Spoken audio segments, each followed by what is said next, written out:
Women's Access to Education in Southern Appalachia in the Early to Mid-20th Century by Rachel Holcomb and Paige Cary. In the early to mid-20th century, Southern Appalachian women encountered many difficulties in their quest to find education. One of the major problems to overcome was society's expectations of them. Women were expected to stay home and take care of the children while the men left to get an education or to find work. In a field study conducted by Vladimir Hartman in concern with Southern Appalachia in 1947, he observes that girls often have to stay out of school to help with the washing. Even if women managed to receive an education, few job options or opportunities were available to them. Most were expected to use their education to become teachers. Others were expected to use their education to become better hostesses. In the Southern Mountaineer, William Goodall Frost boasts that a lad who has been at Berea 2 or 3 years will be needed for some office in his native county. Yet women do not get this honor and praise. They are praised only for living in the most attractive homes you will see in a long ride, even though both men and women went to school for 2 or 3 years.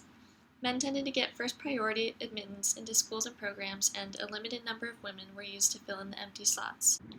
At the time, many higher education opportunities in Appalachia, including those that accepted women, catered primarily to men's education.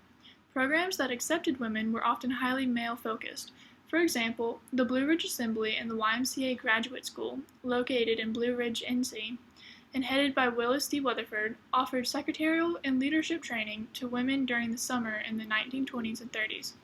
However, in advertising for the programs, as well as in course planning, women were almost entirely ignored.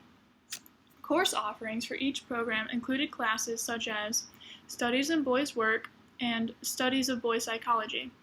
Courses in women's studies were entirely absent. An advertisement for the YMCA's summer quarter in 1924 targets men exclusively. It features only photographs of male students and specifically references men entering student work. As institutions that offered opportunities to women, they were not very welcoming to women in search of higher education. When inviting several Southern women's colleges to recommend young women for summer study at Blue Ridge, Weatherford makes it a point to say that it won't hurt if they're pretty. Weatherford's emphasis on the girls' prettiness also serves to downplay the importance of their education. In contrast to the Blue Ridge Assembly and the YMCA Graduate School, Berea College in Berea, Kentucky was founded in 1855 with the express purpose of helping to educate the people of the Southern Appalachian Mountain region, including men and women. Gaining admission to Berea was somewhat competitive, as students with less than a B average were not accepted. Men and women admitted to Berea were offered AB and BS degrees in 21 areas of study, including biology, chemistry, physics, music, etc. Along with the men, women had the opportunity to participate in pre-professional work in medicine, dentistry, law, and theology. Berea also offered a labor program in which men and women learn while they earn, receiving professional work experience while also working towards an education. Outside of academics at Berea, women were able to participate in extracurricular activities such as sports, music, and drama. Men and women were charged no tuition to attend Berea. As stated by Francis S. Hutchins, president of Berea in 1955, the reason for this is that there are thousands of boys and girls in the mountains who have good brains and fine character, but no money. In a letter to Willis D. Weatherford written in 1942, Hutchins writes that one of the goals of Berea College is reaching students for whom education is a precious achievement, and this includes female students.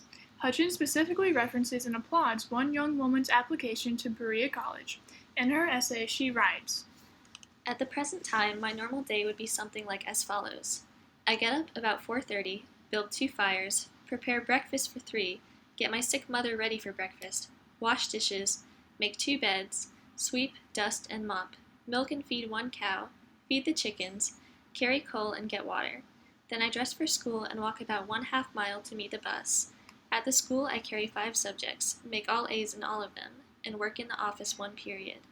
When I come home in the afternoon, I get supper, do the dishes, milk and feed, get coal and water, and do all other night work. By 7 o'clock I am free to study or read." Willis D. Weatherford responds to Hutchins, stating that the girl certainly ought to be worth educating. He continues, stating that there is something about capacity to do physical work that gives earnestness and worthwhileness to students. In this case, this young woman's earnestness and worthwhileness were worthy more than her prettiness when it came to receiving an education at Berea College. Though Berea offered an excellent opportunity for women seeking college education, male bias was not non-existent within the school. In a letter written by Francis S. Hutchins in 1942, Hutchins identifies 3 faculty members that are not being paid sufficiently. These faculty members are all women.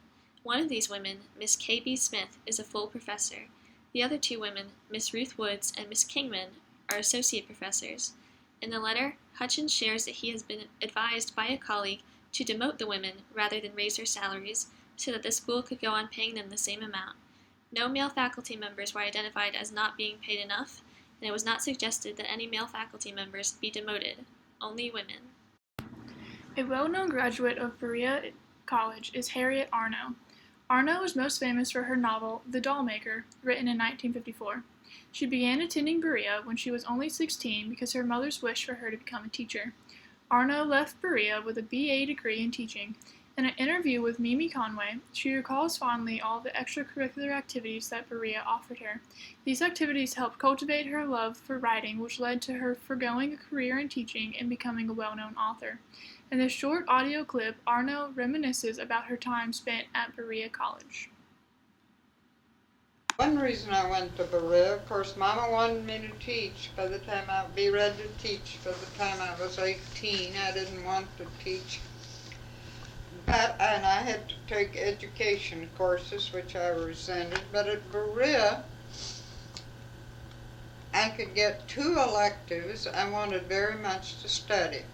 One was botany, which I'd been interested in for years. I had a taste of it in high school. And another was geology. I did learn at Berea a bit more about the rocks. Did you end up majoring in botany? No, I majored in science. I trained to be a general science teacher. No, I often wished I'd majored in botany.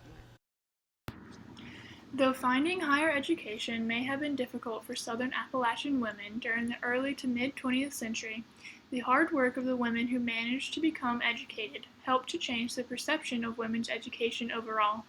Women were gaining more ground in educational and social opportunities. In the Certificate of Incorporation of the Blue Ridge College Incorporated, printed in 1933, it is stated that, since young women are now everywhere demanding and receiving the same privileges as young men, the association could now most justly open up its gymnasiums, its swimming pools, and its recreational facilities to both sexes. Institutions began to recognize that women's education held value and importance. Berea College, a coeducational institution since 1855, produced women graduates who held successful careers in writing, teaching, social work, nursing, and many other fields. Because of the education that women received at Berea, they were an example to other women in other educational facilities of the benefits of educating Southern Appalachian women.